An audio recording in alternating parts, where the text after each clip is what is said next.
Hi guys, welcome back to our channel. Alright guys, so another guitar DIY na naman tayo for today's episode guys. So here's our guitar. Ito po yung ating James na triple O na OM size na guitar. Ito po yung small size guitar. We are going to upgrade our guitar. So ngayon, ang gagawin natin is mag-upgrade na naman tayo sa ating pong gitara. Alright, so eto guys, meron tayong binili na saddle and nut, no? Ito yung saddle. Ayan. Minsan nakakalito yung itong dalawa to eh. Parang ito yung saddle, ito yung nut. By the way, ang saddle is ito yung sa may bridge dito. Yan yung saddle, ito. And then, ito naman yung kanyang nut. Yung nut dito naman sa kanyang neck. Yan. So, ang gagawin natin guys is magpapalit tayo ng kanyang saddle at saka ng kanyang nut. Not only to change the nut and saddle, but to upgrade at the same time guys. Kasi yung naka-install na saddle at saka nut sa ating acoustic guitar is made of plastic. Which is somehow na naka-compensate yung tawag na ito. Nade-degrade yung sound quality ng gitara kasi nga plastic yung nilalagay nila. Medyo for cross cutting or sometime yung para maabot nila yung budget na point ng gitara para hindi masyadong mahal kasi pag nilagyan nila ng ganitong klaseng saddle and nut na medyo mamahalin is tataas yung presyo ng ating gitara. By the way, itong saddle and nut natin guys is ivory grade Graptec. Yan, so familiar kung mahilig kayo sa gitara guys, I know na medyo familiar na kayo sa quality ng brand na ito, Graptec. Kasi itong brand na to guys is ito usually yung ini-install or kinakabit sa mga high-end na mga gitara. So, ito rin yung naka-install sa atin pong isang acoustic guitar which is yung Fender na CD140 SCE. Ayan, ito po yung ating Fender. So, ganun din yung naka-install sa kanya. Pero, as is na po yun nung nabili natin tong ating Fender, yun na mismo yung naka-install sa kanya.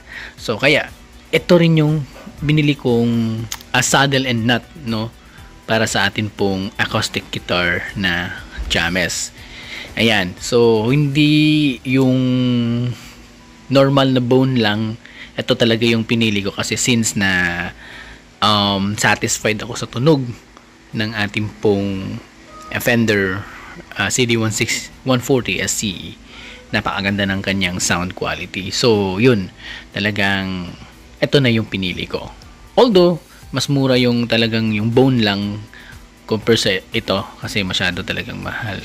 Ayan, so let's try to install it guys sa ating video and sana po ay masubaybayan nyo itong ating video guys sa mga gustong mag-upgrade ng kanilang gitara, especially itong saddle at saka nut.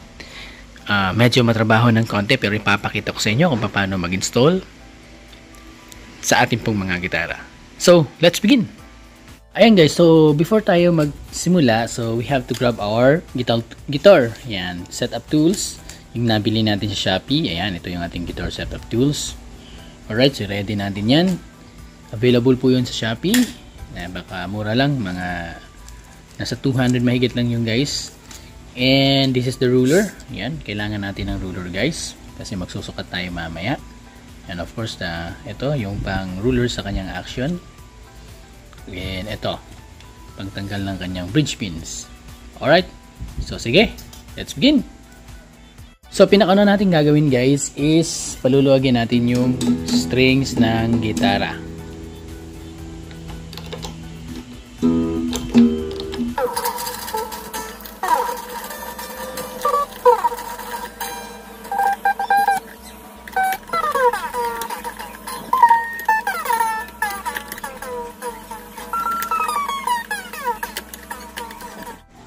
So next naman guys, yan, maluwag na yung strings ng ating gitara. Next naman is tatanggalin na natin itong kanyang mga bridge pins.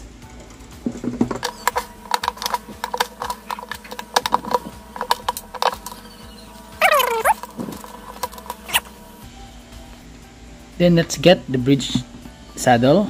Ayan, ito yung kanyang bridge saddle, guys. So this one is made of plastic. Then ito naman yung ating ipapalit, guys. Ayan. So ngayon ang gagawin natin, guys, syempre is magbabawas tayo ng ating pong saddle. Kasi pag kinabit natin to is mataas yung kanyang height. Okay. Alright, so medyo malaki siya ng konti, guys. So kukunan natin dito sa sides para mag-fit siya dito sa atin pong bridge. Then next naman, guys, dito naman tayo sa kanyang nut. Lapit natin yung camera, guys. Ayan yung kanyang nut. Alright. Etong nut, guys, is medyo maselan to siyang tanggalin. So kailangan natin ng kutsilyo or kaya cutter or any blade para dahan-dahan natin itong makuha ang kanyang nut. I-check natin yung nut na binili natin. Ito yung ating nut na binili. So yung binili nating nut, guys, is standard size for the acoustic guitars. Yan. So talaga magkasukat sila. Ayan. So same size lang sila, guys. So walang labis, walang kulang dito sa kanyang nut. Pero doon sa ating bridge saddle, medyo sobra siya ng konti. Very, very konti lang talaga, guys. Konting bawas lang. Tingnan nyo. Ayun, oh. Napakakunti lang yung babawasan natin. Alright? I think hindi siya magkasya kasi nga dito. Meron siyang parang sobrang ayan. So lilihain lang natin yan. Alright, guys, so let's begin. Alright, guys, so yan, nilapit natin ng konti yung ating gitara. Yung ating video nga pala, guys, yan. Alright, kuha tayo ng pamunas dito. Yan. So meron tayo ditong cutter. So pinakauna, guys, para hindi masira yung kahoy ng gitara. So ating pong yan, dito sa pinagilid niya, guys, yan. Yan. Parang gagawa ka lang ng konting line, parang kakatirin nyo lang dyan sa gilid, guys. Yan. Konting press lang.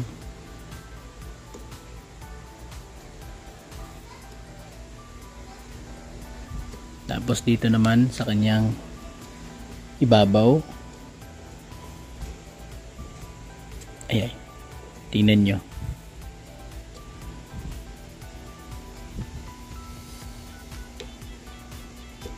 Right?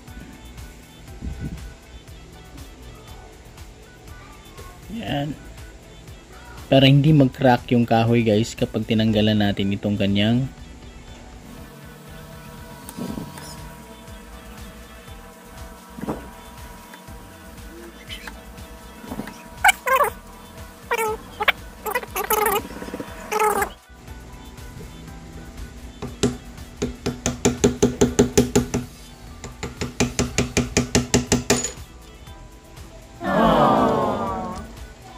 ayun, guys, so ganun na siya kabilis tanggalin.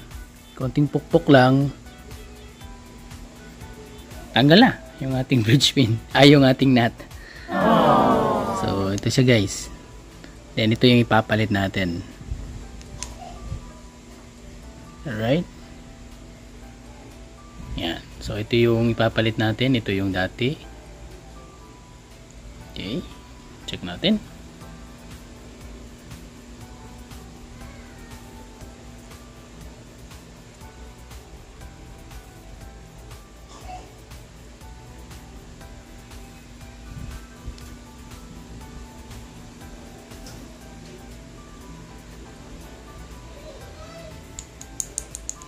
Yan.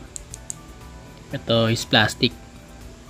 Pero ano siya, ABS plastic yung gamit niya. Maganda yung quality rin ng plastic. But this one is the ivory. And ito yung kanyang nut.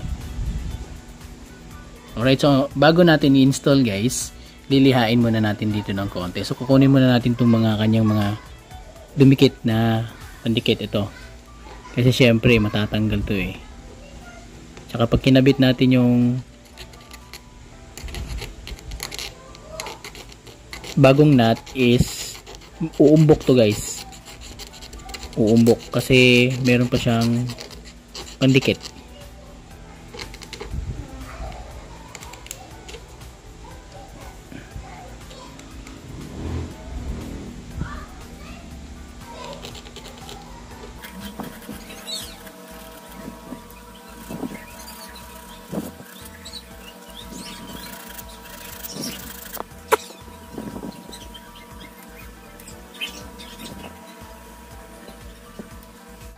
Alright guys, so ayan, lilihain muna natin tong kanyang nut.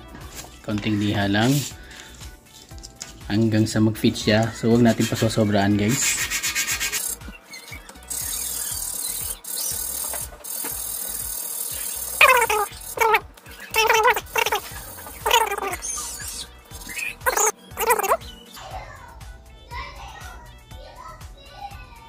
So, konti pa.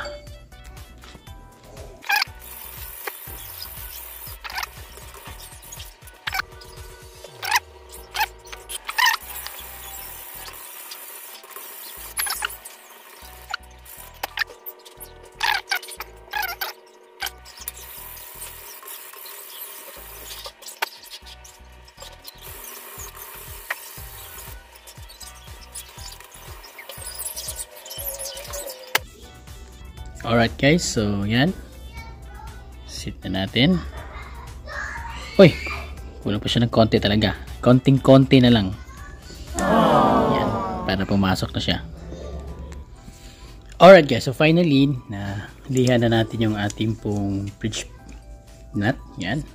So ito yung luma, ito yung bago. Yan, so same size na sila. Alright, so dapat na talagang fit na fit siya guys kapag kakabit natin. Ayan. Oops, yan. So katulad nito yung kanyang luma. Titignan natin yung kanyang pagkakasetting. Yan dito. Dapat walang fit na fit siya guys, nakasit. O talagang nakalapat talaga siya. Ito naman yung ating bago, yan. Okay. Yan yung ating bago. So, ganyan na siya guys. Yung magiging itsura. Alright. So, ngayon, kukuha tayo ng glue para malagyan to ng glue. Kasi kapag hindi natin lalagyan ng glue guys, matatanggal yan. Ganyan. Madali siyang matanggal. Yan o. Tulad nito. Yan. So, kailangan siya ng glue. Alright guys, so ito na ating glue. Ayan. So lalagyan natin ng glue dito sa kanyang kahoy. Ganito lang guys. Konti lang.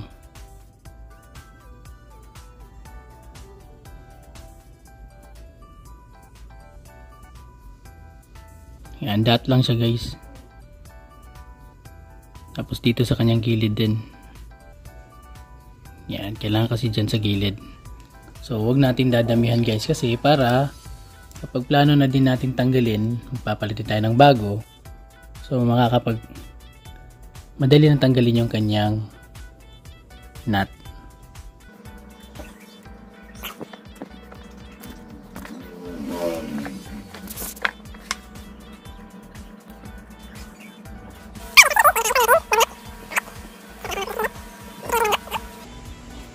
Okay, so hayaan lang natin yan hanggang sa tumigas yung kanyang glue. So ngayon naman guys, ito naman itong ating saddle, bridge saddle. Alright. So ang gagawin natin guys is lilihain natin itong kanyang bridge saddle. So kuha lang tayo ng ballpen. So ganito yung gagawin natin guys. Yan. Papatong lang natin yan dito. Siyempre same, dapat same level sila. Yan.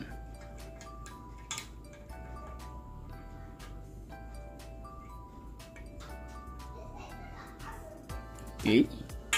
Dapat pantay.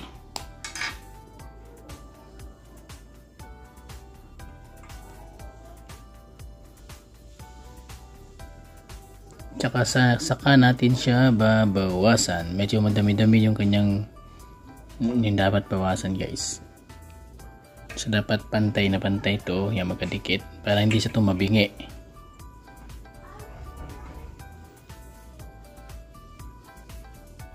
Okay.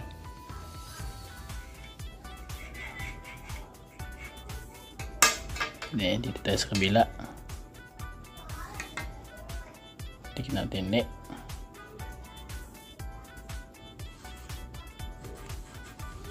Meron kayong lapis. Okay din yung lapis. Alright, yan na guys. So ito yung ating babawasan. So dito guys, meron akong 128 na liha. So para mabilis natin siyang maliha. Okay. Yan na guys, ilihain na natin.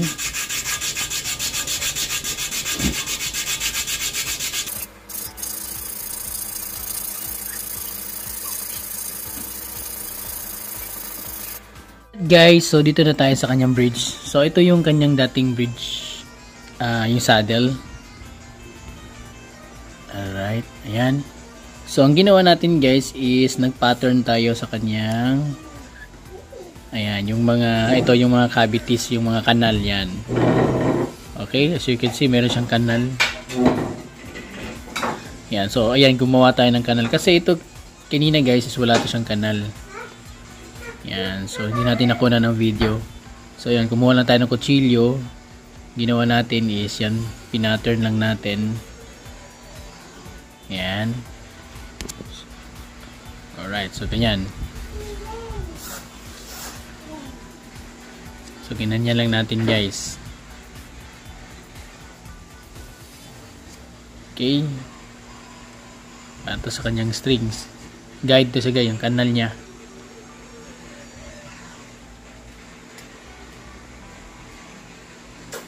Okay.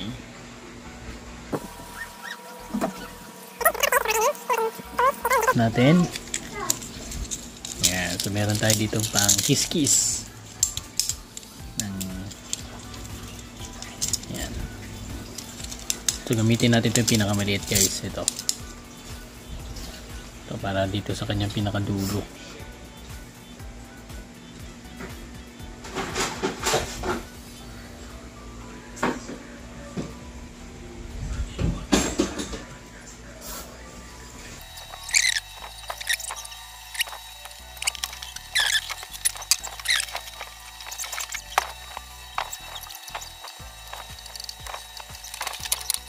Kakabit na natin itong kanyang bridge saddle. So pupunasan natin itong kanyang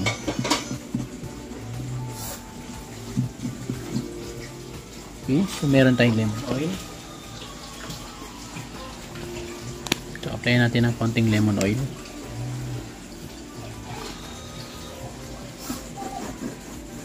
Okay.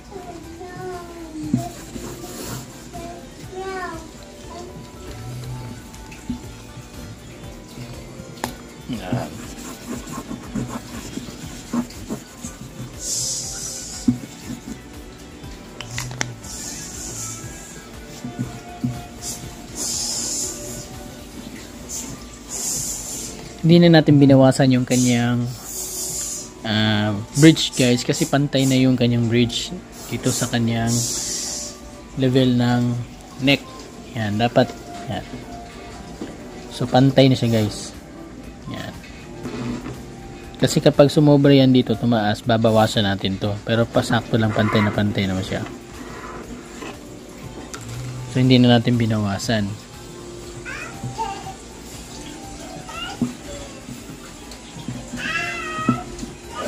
So ikakabit na natin yung kanyang mga strings.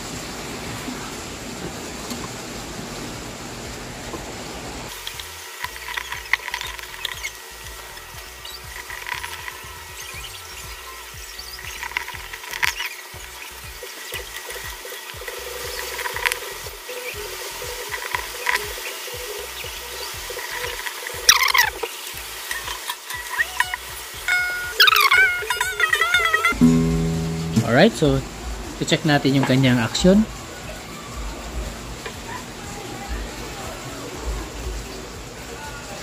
Okay, so for yung action niya guys is standard naman. So naka-standard tayo ngayon.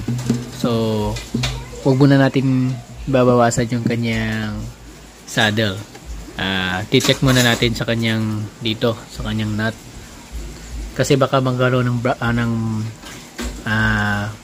bass, fret bass. So t-check muna natin dito. Dapat dito tayo magbabawas. Alright? Alright guys, so yan, tapos na nating i-level yung kanyang nut. So ni-level natin yan dito guys. Kiniskisan natin ito. Yan, kiniskisan natin yan. Yung mga kanal dyan or yung mga cavities dyan, yung kung saan papasok yung strings. And then a-applyan na natin ng lemon oil yung ating fretboard. Yan, ito yung ating lemon oil. So pag mag-apply tayo ng lemon oil guys, dapat nakalayo ang strings kasi kapag nabasa ito ng lemon oil, mangyayari kakalawangin to yung ating strings. Right? So yan yung gagawin nyo natin. Right, yung strings natin dalay na tabo na lang natin ng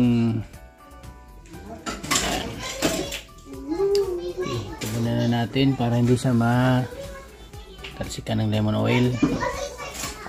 So gagawin natin guys is ito nga pala yung pampamunas natin. Yung ating lemon oil ganito lang, apply lang natin dyan, ganyan konti lang. Alright, so okay na yan.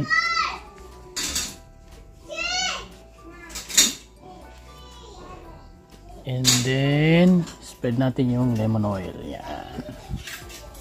Sa ating fretboard.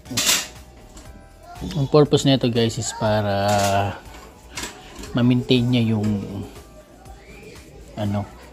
smoothness ng kahoy, tsaka para mas hindi siya dry yung kahoy, parang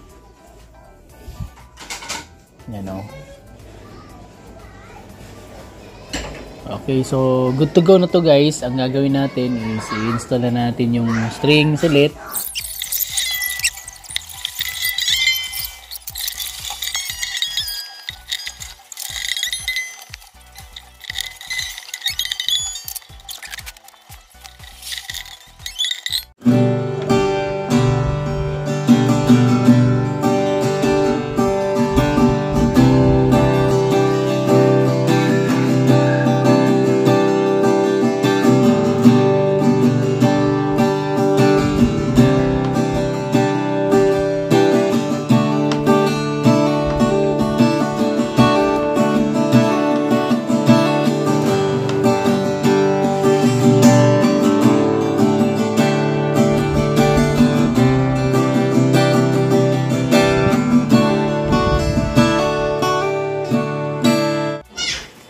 Hi guys, so yan, alright. Natapos na rin natin set up itong ating gitara na naman. So na-set up na naman natin ulit guys. Kasi nga, in-install natin itong bagong saddle at saka itong ating nut ng ating gitara. So this is a Drop Tech new bone. It's an ivory grade. Yan. So it's a high quality saddle and nut na nabili natin guys, which is ating pinalit sa ating dating saddle and nut. Asan na ba yun? Ito. Yan, ito. Yung saddle. Nawala na yung saddle. So ito yung luma. Tingnan nyo guys. So ito yung nakapagpakit ng ganyang sound quality. And then at the same time, set up na rin natin yung ganyang height, yung action. Ayan. Alright. Ito na rin to. Alright. Ito yung ating action. So, hindi siya sobrang mababa guys. Hindi rin siya sobrang mataas syempre. Katamtaman lang. So, standard lang tayo guys. Why standard yung setup ng gitara? Gusto ko is I want to maintain yung balance lang kasi nasa depende kasi yan sa player ng gitara o sa naggumagamit. So ako kasi guys is strumming at saka clacking ako. Gusto ko balance lang kasi nagsa-subs tayo and at the same time nag-plucking tayo. So yung setup natin guys is ito, susukatin natin. Yan, it's a 3. It's a 3.0 or 3 yung kanyang setup, yung height action ng ating gitara. Alright, so pakinggan nyo yung kanyang tone quality or sound quality ng ating bagong setup ng gitara. Yung bagong palit ng Graptec New Bone na saddle and nut. Alright, so gamitan natin ng pick para sa strumming.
Open string.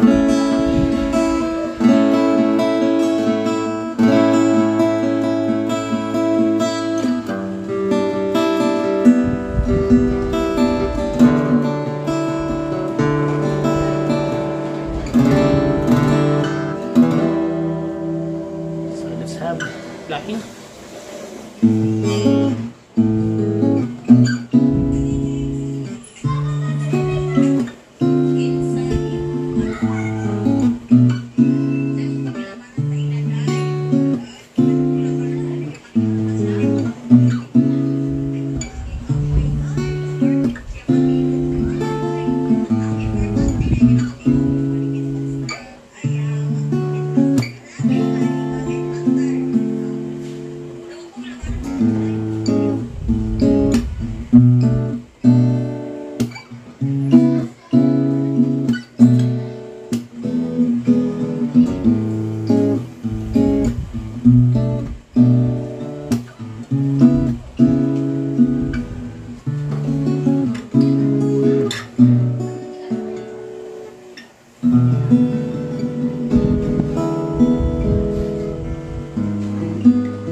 Thank you for watching, guys. Have a nice day.